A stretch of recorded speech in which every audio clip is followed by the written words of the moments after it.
xale yi door a jug ñëpp saw tur la ñuy xooyee moom la ñuy waxtaane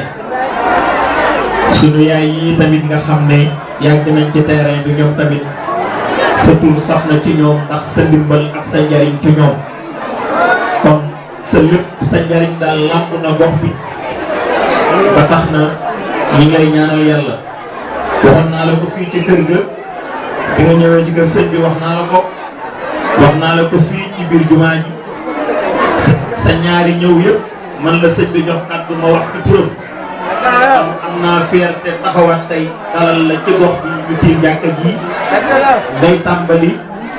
loo xam ne nag ñun ñëpp sunu yaakaar daf cee nekk mooy ndam loo xam ne ñun ñëpp moom lañ lay ñaanal di ndam lu sedd guy waaye ndam lu rëy xam ne dina nekk njariñu gox bi dina nekk njariñu tund wi yëpp waaye ci sa wàllu bopp sa liggéeyu bopp ñu ngi lay gën a ñaanal yàlla gën la kattanal gën la dooleel ci wetu président Macky Sall ñi nga xam ne yaa ngi nekk ak moom yàlla yàlla gën leen jubale yàlla yàlla gën leen dëpp waaye yàlla yokk tamit say dak ja ci wetam loolu daal mooy ñaanu gox bi mooy ñaanu imam Xaal Moustapha Gueye mooy kàddu yi nga xam ne moom lañ joxoon ne nañ ko indi ñu yeggee la ko. asalaamaaleykum waa zone Mady Ndiaye ñu ngi leen di nuyu yéen ñëpp ku ci nekk ci sa tur ak sa sant bu ñu tuddee nag bu ñu limee dañuy juum mais dañuy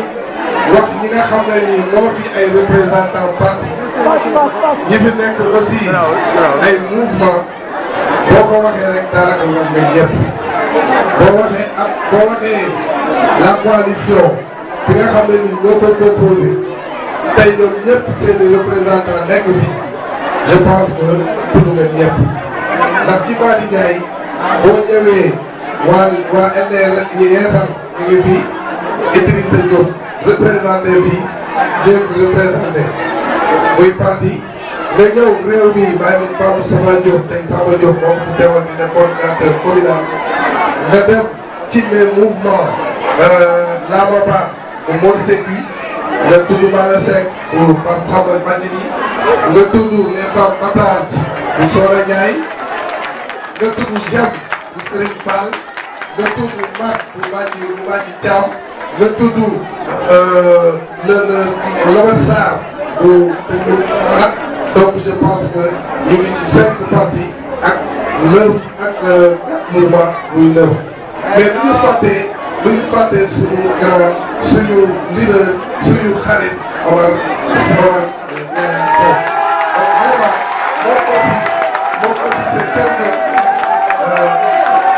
moom aussi c'est quelqu'un boo xam ne dafa ñëw rejoindre ci biir Mady Ndiaye mais vraiment du ci bu baax mais. dañuy defal mention spéciale les femmes monsieur le ministre mention spéciale aux femmes de Mady Ndiaye mention spéciale à la jeunesse mention spéciale à toute la population de Mady Ndiaye. Monsieur le ministre ñu remercier aussi le préfet Timo du ministère de l'Intérieur bi bàyyi liggéeyam yëpp ñëw parce que dañoo xam ne fii parce que vraiment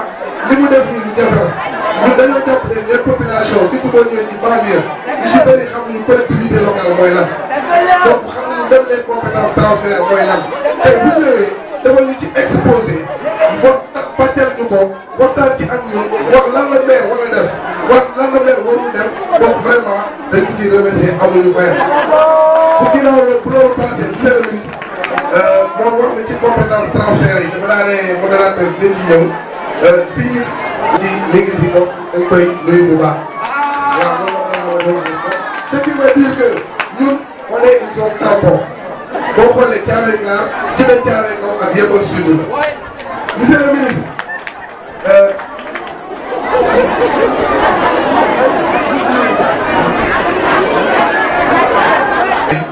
je pense que dañ koy nuyu di ko gërëm parce que def na déplacement jarul mu ñëw monsieur le ministre fi ñu lay xaar tey dafa daal di wàcc na ci ñëw ci compétence transférée yi li nga ci war a def ci à court terme à long terme mais am na yeneen question aussi yu la fi xaar wasal merci beaucoup. tànneef bi ñu war a def parce que seen responsabilité bi ngeen xam ne mairie yi ak jeunes yi ak conseils yi départementaux yi am nañ beaucoup de prérogatives et de responsabilités yi nga xam ne la loi moo leen ko jox te ñu war ko mettre en œuvre donc nag boo leen xamee loolu ngeen xam ne lu mel ni exemple bu tànk sama yaay ji ñu ko doon laaj ay compétences transférées mooy lu ma la ko expliqué woon te day compétences yoo xam ne état moom moo ko jox collectivité territoriale yi pour ñu mën ko mettre en application bu doon loo xam ne aussi dafay gën a jege population parce que lu mel ni ay postes de santé au lieu état di wàcc ci kaw boo jëkk ci dafay wax maire bi man dama leen di jox ay dotation parce que état du leen bàyyi noonu état daf leen di def ay compensation da leen di compenser da leen exemple compétence de transfert yi yëpp di def mais man maa leen jàppale pour que compétence yi ngeen mën ko faire donc ngeen xam dañ des compétences générales am des compétences transférées am des compétences spécifiques donc amatul laj amatul prétexte ñëw ne non c'est que on n'a pas les moyens ici non l'État a mis en place un arsenal permettant aux collectivités territoriales de prendre en charge convenablement la prise en charge des besoins des populations donc amatul lay fekkal leen nag population bi booy choisir ngeen xam bu baax a baax moo leen di choisir parce que c'est la destinée de la collectivité qui est interpellée tey gis ngeen fi des élections yi jàll maire yi fekk nañ ci lu mu néew septembre donc tey boo leen choisir n'importe qui ngeen xam ne nag su boobaa les compétences comme bi ñoo koy supporter. Monsieur le ministre vraiment j'aurais aimé demander là jusqu'à la fin mais malheureusement des autres contraintes je suis très avis de la conscience de l'éveil citoyen. Parce que vous avez des questions qui sont extrêmement pointues. C'est des populations qui sont très conscientes, qui savent exactement les enjeux de l'heure. Et je pense que on a des mélanges. On va aller à nous, aussi, je pense qu'à travers les discussions, elles auront pas mal de questions à poser. Et maintenant, pour également permettre également de bien dérouler votre programme. Encore une fois, moi, je vous remercie de vous encourager pour votre travail. Merci beaucoup. Merci. Est-ce que Petit Roubaix bi neex na leen Petit Roubaix bi neex na leen kon ñu changé mais peinture bi ñu changé ko waaw kan mooy fiy liggéey ci affaire peinture ban ñaar moo fi nekk ban ñaar moo fi nekk ban commise moo fi nekk wala peinture Samba Diop waaw Samba Diop nee na moom du ñaax de mais peinture la nag Samba Diop nee na dina peinture béy bi te du lu fay xuuteem Samba Diop nag dégg na la peinture béy bi incha allah soo paree nag ci peinture béy bi xam nga lu ciy tegal sunu doxantu yëngal da nekk ca corniche bu bees bi romb terre bi mën na li poser la première pierre dem commencé liggéey boobu. xam nga loolu tali bu dañ koy defar tali bu bees bu ñëwul ko tali bu ñëwul tali bu bees bu ñëwul ko lañ fay def incha allah soo paree peinture béer yi tàmbali tali boobu mu nekk doxantu yëmbal luñ ciy boole nag luñ ciy boole mooy lampadaire yu bees yi foofu lañ koy tàmbali yëmbal sud nag fépp ay ma lampadaire incha allah su la ci paree nag boole ci nag garab yi nag parce que fooy doxantu dafa war a am verte moom ay garab ngay doxantu xet bu neex ñëw di jëm ngay enjoy foofu ngay bànneexu rek di doxantu di bànneexu loolu nag laay bëgg tàmbali liggéey bi incha allah soo paree loolu tam ci mois de février incha allah ñu tàmbali loolu ñu naan la route des Niayes mooy tali yëmbal bi jëm ba Kër Massar def ko 2 fois. tali boobu doo bëri ay pax te su tooyee mu bëri ndox soo nekkee Dakar taxi na la 10 000 francs la loolu dafiy dey ndax da koy defaat 2 fois. loolu mooy liggéey bi ñuy tàmbali incha allah ci mois de février. mois de mars xam nga ciy def mois de mars nag nan xaar ba jour élection victoire ma wax leen lu ñuy def mois de mars incha allah mois de mars.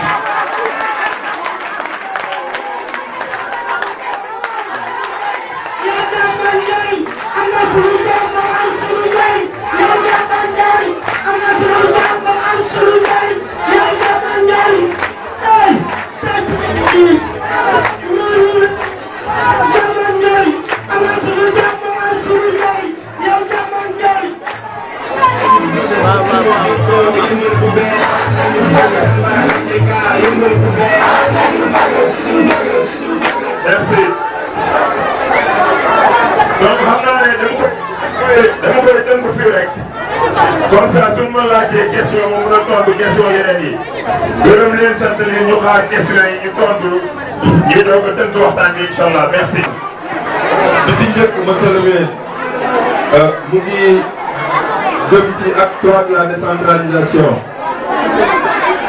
acte 3 de la décentralisation bi nga xam ne ki fi ñëw rek ci biir waxtaanam jàpp nañ ne dafa gën a dooleel maire yi ñu bëggoon a xam monsieur le ministre nouveauté ne acte 3 de la décentralisation indi na ko ci gouvernance locale bi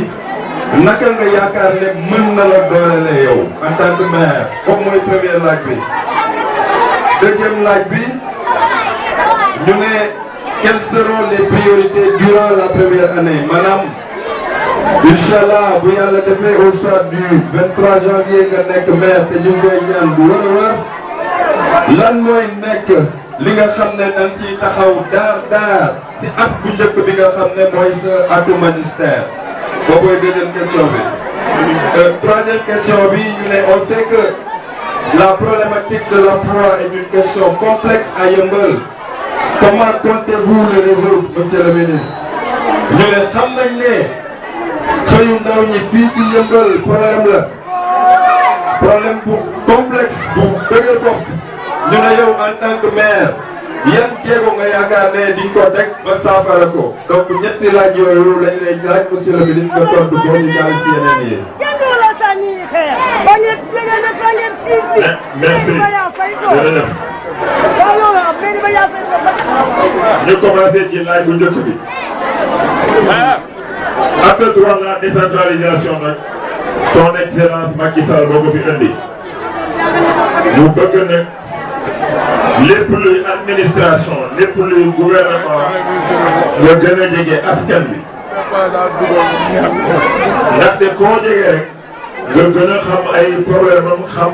lan mooy mbébétam xam lan la soxla nga mën a indi ay saafara yoo xam ne dina mën a faj li nga xam ne moom la askan bi soxla.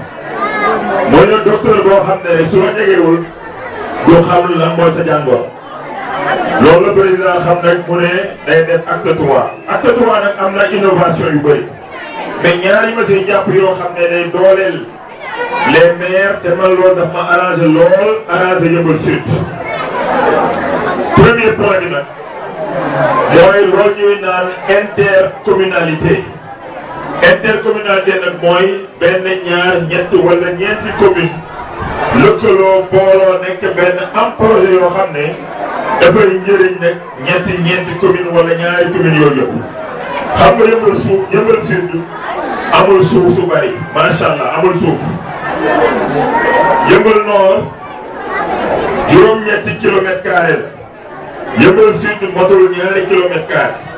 mooy même soo amee projet am ci xalaat am alal war ko wuti indi ci Yeumbeul Sud pardon suuf soo defaree liggéey def ko projet bi mun na am sax doo ko am. yàlla def na nag waa Yeumbeul Nord jege nañu waa Malika jege nañu te ñoom am nañ suuf. liñ fas yéene mooy yenn infrastructure yi nga xam ne mënuñ ko defee fii ci Yeumbeul Sud ndax ñàkk suuf. ñu waxtaan ak ñoom def projet boo xam ne day njëriñ Yeumbeul Sud njëriñ Kër Mag njëriñ tam Yeumbeul Nord. yal na yàlla def Daouda Ndiaye gagné moom it ñoo bokk Benno Bokk Yaakaar mooy sunu candidat foofu ci Yeumbeul Nord.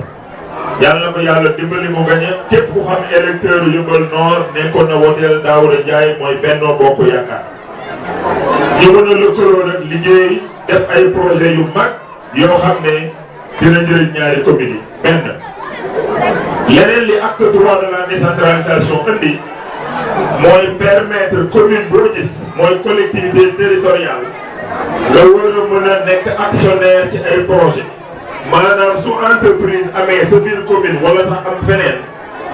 nga war a jël as tuut ci sa alal commune jël ay action ci ay projet yoo xam ne day indil ay bénéfice nga xam ne commune bi budget dina ci gën a am lu bari ma jox la exemple par exemple commune bi def benn projet boo xam ne ak secteur privé la koy defal par exemple ñu def projet boo xam ne dañuy def benn centre des affaires centre boo xam ne dañ koy liggéeyloo ay ndaw def fa ay call center yu demee noonu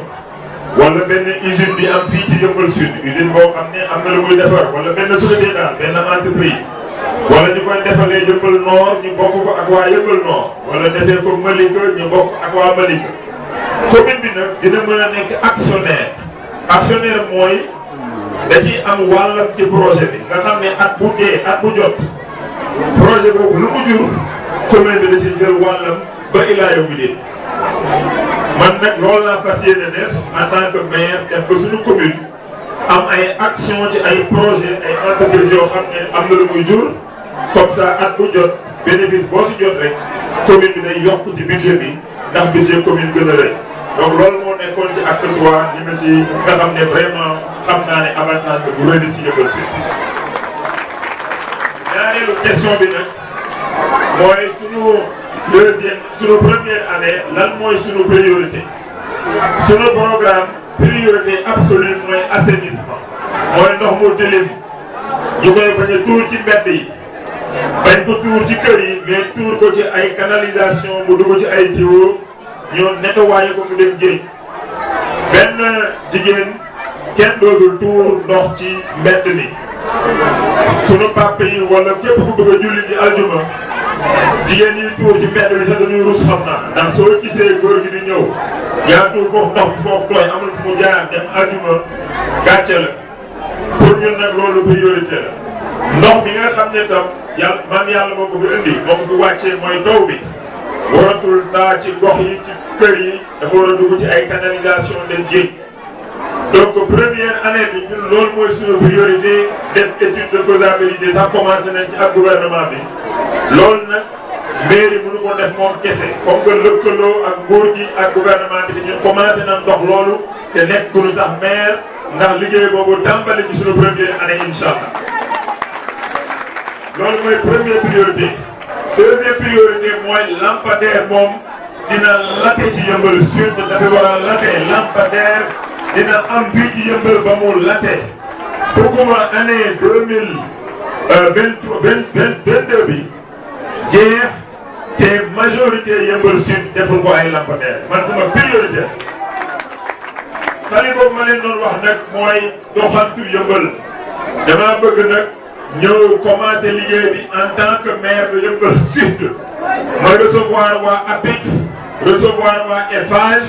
maa ngi koy dox te nekk moo maire pour que suñu nekkee maire sama première semaine premier mois mooy février ñu tàmbali liggéey boobu incha allah donc sama priorité. mais yeneen priorité nag mooy loolu tam laaj nañ ma ko mooy troisième question bi mooy nu lay def ba dimbali xale yi surtout ñu am liggéey ñu développer entrepreneuriat fii ci Yeumbeul loolu ci sama première priorité la bokk dans première année commencé nañ former déjà ay ndaw 87 ci ay boulangerie ñii am nañ liggéey ñu commencé fayeeku ñii def nañ leen ay groupement lu mot 6 groupement ñu war a booloo am seeni boulangerie bopp incha allah balaa élection yi sax di tàmbali bëgg naa 80 millions yooyu may lijjanti mu pare nga xam ne su ma nekkee maire rek loolu laay njëkk a jox def cérémonie bu rëy jox xale yooyu seen financement incha allah ñëw am seen boulangerie bopp fii ci Yeumbeul Sud li ma ciy dolli mooy financement jigéen itam def nañ ci téeméeri million ak lu teg loolu ñuy naan nano crédit mooy joxe ay crédit yu ndaw ñuy jaay ci marché yi ak feneen ci feneen ñu jox leen ci loolu tam bëgg naa balaa sax bay nekk maire fekk pare na su parewul tam sama première semaine en tant que maire bëgg naa loolu ñu def ko ci table bi su ngeen di am di financement yooyu. leneen tam li nga xam ne sunu priorité la mooy ci première année bi mooy liggéey ak gouvernement bi ak sunu ay partenaires. marché yi fi waxoon nañ ko fii def xam nga Yeumbeul amul ay marché buun boobu loolu du marché ay taabal ci taabal gi sa fa nekk sunu yéene nag mooy ci première année bi lépp luy étude ay jàngat préparer projet boobu ñu sottil ko ci 6 premiers mois yi wala ci 7 premiers mois études yu bare comme ça 2023 au plus tard marché yooyu incha allah ñu am ko fii ci Yeumbeul Sud. sama priorité mooy priorité bi nga xam ne ci première priorité la mooy def tout ba mairie bi am ay ñu xarañ ñu fay liggéey ñoo xam ne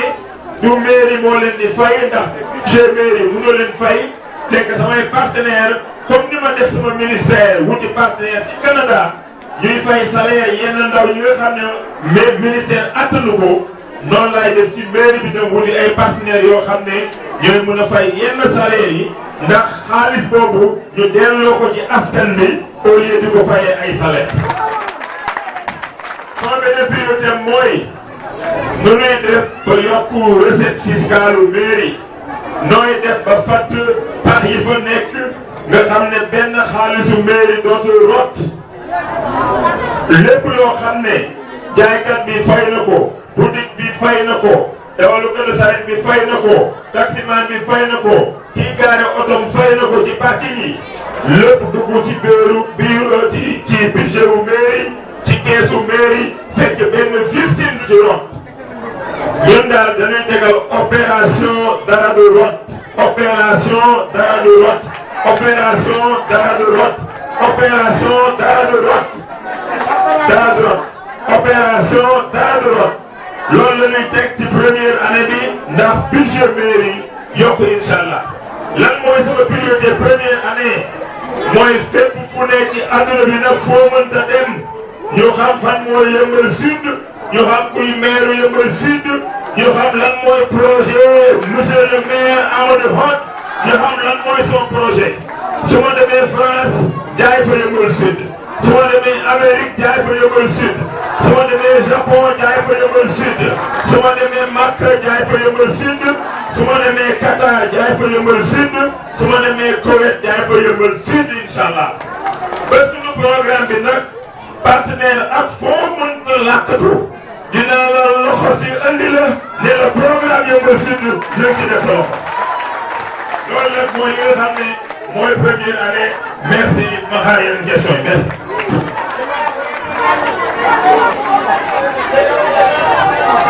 ak ku koy jéem dafa bokkul ak ku ko mën ak ku koy jéem dafa bokkul. Monsieur le ministre je pense que am na question yu bëri yoo xam ne jarul ci ñëw parce que tontu nga ko donc dañuy résumé ñetti question yi ci benn mooy gis nañ ne vous avez élaboré un programme ambitieux très ambitieux macha allah question bi ñu posé fii mooy où allez-vous trouver les fonds pour son financement parce que ay wax nañ tali yu bees ay terrain digne de ce nom ay lu bëree bëri ay infrastructures et tout question yi nga xam ne loolu ñu sur les lèvres mooy fan la ngay jëlee xaalis boobu incha allah monsieur le ministre merci. Ensuite nga déparler le mot de la fin. Bon mais Bassirou Faye lan nga ma question bu ma neex question bu ma neex li nga xam ne nag maa ngi koy def depuis ñaar fukki at ak ñett maa ngi koy def depuis ñaar fukki at ak ñett mooy di wut ay fonds di ko wutal ay jàmbur fële ca Amérique ca Angleterre ca Dubaï ci Afrique ci Banque africaine de développement def ko fii ci Sénégal bi ma nekkee DG FONSIS def ko bi ma nekkee président conseil d'administration aéroport AIBD def ko nag di ko continuer di ma nekk ministre de la coopération économie ak plan ak investissement ak partenariat public privé te diggante 2019 rek ak 2021 lu indi ay fonds pour le Sénégal Sénégal njaay yëpp ñetti junni milliards la ak juróom-ñaar téeméeri milliards ak juróom-ñett fukki milliards ak juróom-ñett loolu mooy li ñu indi fii ci Sénégal defal ko Sénégal njaay ñun nag sunu programme bi nag dañ ko saytu macha allah xoolaat ko ba xam li nga xam ne moo war a mën a nekk ñu def ko ci sunu programme soo jëlee programme bi financement fan lay jóge premier financement mooy li nga xam ne mairie mooy recette yi muy jot mooy képp ku am activité fii ci Yeumbeul li ngay fay mairie wax naa ko sànq loolu du ñuy def ba loolu yokk c'est-à-dire ñëpp fay te dara du rot ñëpp opération ñëpp fay opération dara du rot donc loolu mooy jiitu li ma ciy boole mooy lépp li nga xam ne nag mooy frais de fonctionnement li ma naroon fayeeku man salaire ma koy baare mairie chauffeur soxla ma ko ci mairie oto soxla ma ko ci mairie essence soxla ma ko ci mairie ñi ànd ak man tam di liggéey soxla woon loolu ci mairie donc dañ koy yaxanal mu delluwaat ci projet li nga xam ne nag mooy gouvernement du Sénégal te mooy décider jël ay projet di ko yóbbu ci ay commune projet boo gis ci Sénégal rek am na benn commune boo xam ne moo recevoir projet boobu soo defaree tali jaar na ci ay commune soo defaree su gouvernement defaree assainissement jaar na ci ay commune su saxaar su gaaw si sax mooy laana njóor ni njaaw ci saxaar su gaaw si laana njóor ni njaaw ci dafa traversé ay commune soo jëlee agriculture mbay ci ay commune lay jaar donc lépp loo gën rek ci gouvernement di ko def ci ay projet ay école sax ay hôpitaux ay université école de formation lépp ci ay commune la koy def du ko def ci jaww ji de ci air bi de ci commune lay jaar ñun nag luy def nag mooy lépp li gouvernement bi tam di def ci ay commune ñu xefe nag ba góolu yenn projet ñu góolu ko andi ko fii ci Yeumbeul Sud incha allah góolu nag góolu ku xam luy góolu da nga koy capté góolu ko mën naa romb rek nga góolu ko bu ñëw waaw foofu nag foog nga am góol bu aay nag soo amee góol bu aayul nag par yëpp day romb dugg léppay romb dugg ñun nag macha allah mën nañ góolu te yàgg nañ góolu te wane nañ nu nuy góolu góolu moo tax ñu am 5 kilomètres de route fii ci Yeumbeul Sud route de Madi Thierno Ndiaye ba mbedd Fass ak mbedd Gaynde góolu moo tax ñu am ko 5 kilomètres de ëpp 2 milliards mën góolu moo tax route des Niayes gouvernement bi validé ko président validé ko mu dugg ci conseil des ministres liggéey bi incha allah war a tàmbali ci mois de février bii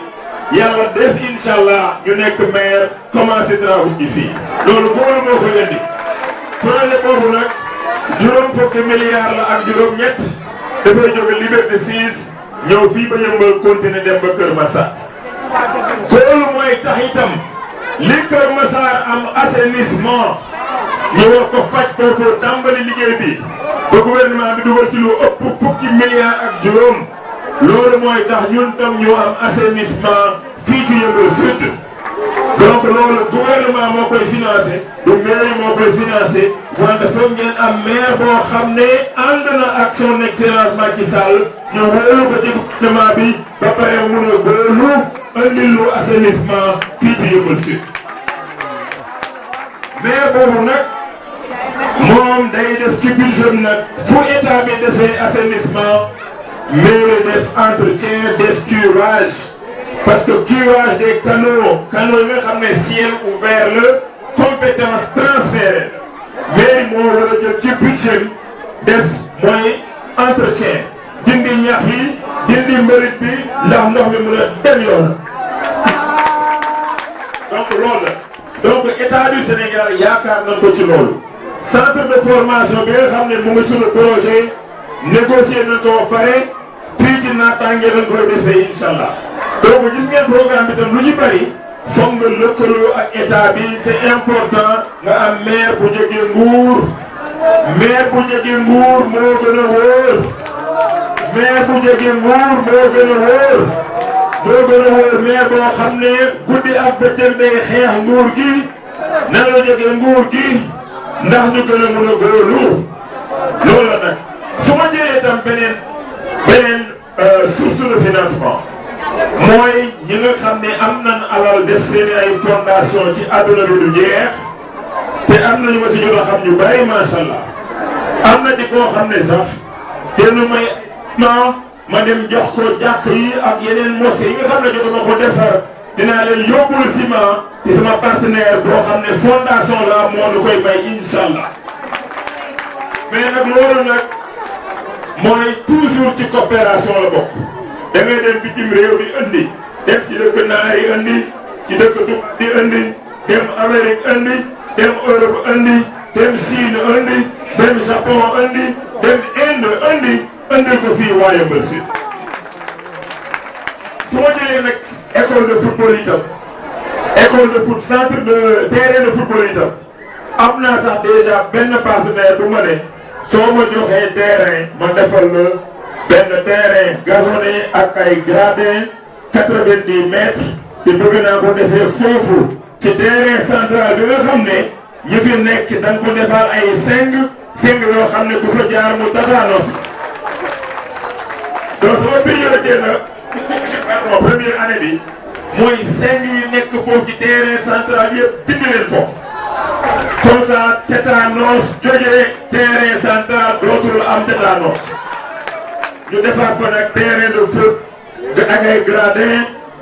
footballeur yu entraîneur footballeur incha allah au lieu ñuy football ci ay suuf du am ay xeer wala am ay xottu butéel di leen jam am ba xottu butéel la fi jógee terrain dootul am xottu butéel loolu mooy samay priorité actuellement li ci mujj nag mooy partenariat public privé te loolu nag xam naa ci dara ndaxte suma ministère moom le président dénk lépp lu jëm ci partenariat public privé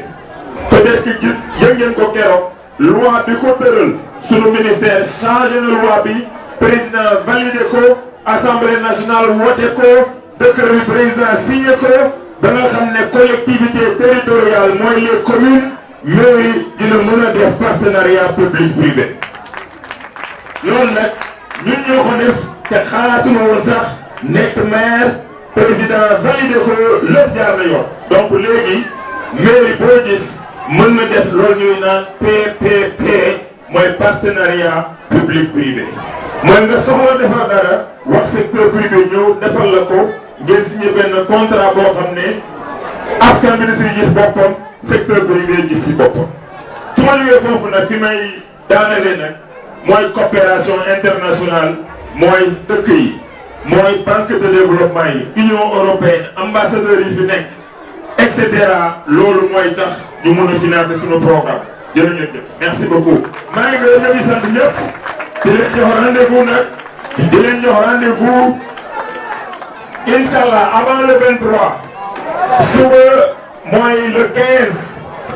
samedi 15 fële ci Afia.